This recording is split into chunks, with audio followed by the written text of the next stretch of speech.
À PME en action, on vous présente une autre de nos chroniques de notre série avec des intervenants de l'Institut de leadership en gestion, une entreprise de formation pour cadres et dirigeants. L'Institut donne l'opportunité aux participants d'être en contact avec plusieurs formateurs spécialistes et invités de marque. Et on en reçoit une aujourd'hui, Geneviève Deshôtels, qui est présidente de Univers, un monde en soi. Bonjour. Bonjour. Parlez-nous un peu de votre entreprise. Bien, en fait, il y a 6 ans, j'ai choisi de fonder Univers, un monde en soi, une entreprise qui vise le développement du leadership authentique.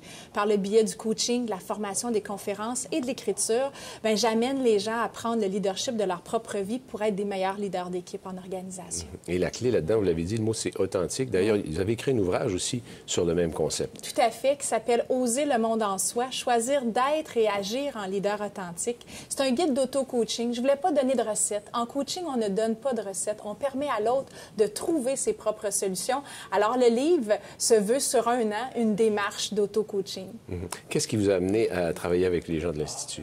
En fait, bien justement, on parle de leadership et on parle de leadership authentique dans mon cas. Alors, ils sont venus donc me solliciter de façon à ce que je puisse amener les gestionnaires qui font le parcours à parler de coaching au quotidien, dans leur action au quotidien, lorsqu'ils sont en PME ou dans des plus grandes organisations. Pas seulement on fait un séminaire sur le coaching, on applique ça pendant 2 semaines, puis le reste de l'année, on oublie ça.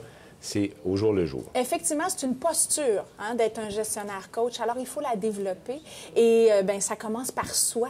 Alors, bien sûr, avant de gérer les autres, il faut apprendre à investir et à se gérer soi-même. Alors, durant les séminaires et durant, évidemment, quand je travaille en coaching avec les gestionnaires, je les amène à se poser des questions sur comment ils peuvent laisser un espace à l'autre, mais d'abord en ayant pris le temps eux-mêmes de se laisser un espace à eux. C'est un peu la définition du coaching, parce que là, on entend ça partout, on voit ça dans les émissions de la télévision, tout le monde est coach de quelqu'un ou de quelque chose. Oui. Mais il y a un cadre très précis qui a été défini. C'est une profession avec son code de déontologie, là. Tout à fait. Il y a l'International Coaching Federation qui encadre les coachs qui ont suivi une formation, qui suivent aussi une formation continue une fois qu'ils sont certifiés et qui mettent en pratique les 11 compétences, donc bien définies par l'International Coaching Federation. Moi-même, j'enseigne pour une de ces écoles-là qui, donc, a le permis pour former des coachs. Alors, c'est pas n'importe quoi, c'est pas n'importe qui s'improvise coach. Non, effectivement, c'est important de le dire parce que, bien sûr, on peut choisir de se faire une carte d'affaires demain matin puis de devenir coach, mais ça ne veut pas dire qu'on va pouvoir amener notre client à passer du point A au point B plus rapidement et plus efficacement que s'il était tout seul.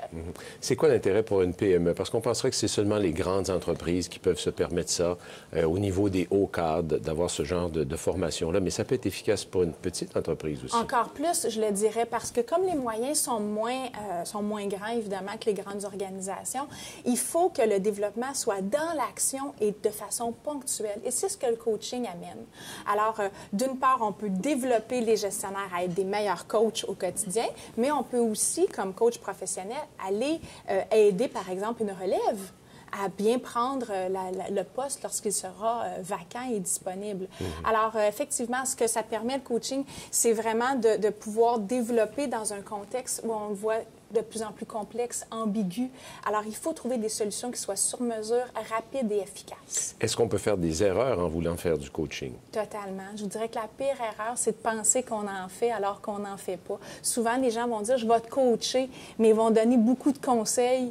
Ou, à l'inverse, ils vont dire « ben moi, j'ai posé 2-3 questions, fait que je l'ai coaché ». Mais non, c'est pas ça. C'est beaucoup plus que ça. C'est un encadrement, c'est un espace, c'est une méthodologie, effectivement, de faire du coaching, mais ça s'apprend.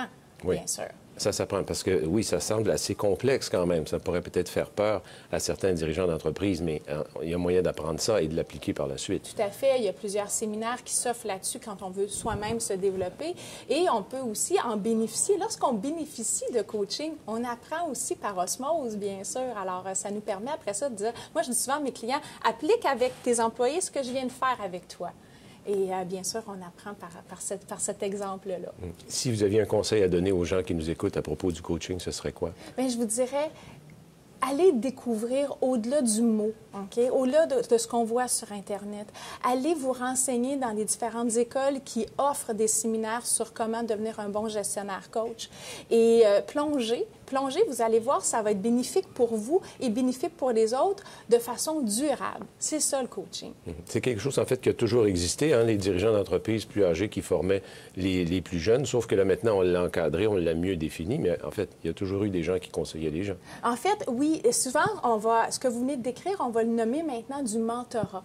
Alors que le coaching, bien, c'est pas juste celui qui est plus âgé qui peut enseigner aux plus jeunes, c'est celui qui a une expertise sur la méthodologie qui peut amener l'autre à progresser dans sa carrière. C'est ce qui différencie le mentorat du coaching. Totalement. C'est une très bonne définition parce que ça aussi, on en parle beaucoup. Il y a beaucoup de gens en affaires qui se cherchent un mentor pour les conseiller, mais là, à ce moment-là, il y a cette relation-là entre le cadre peut-être plus élevé, plus expérimenté, plus âgé, plus expérimenté, je devrais dire, avec le plus jeune, mais c'est pas exactement la même chose que le coaching. Non, effectivement, et moi, je connais beaucoup de dirigeants d'entreprise qui ont les deux. Ils se sont, dans le fond, construit une équipe.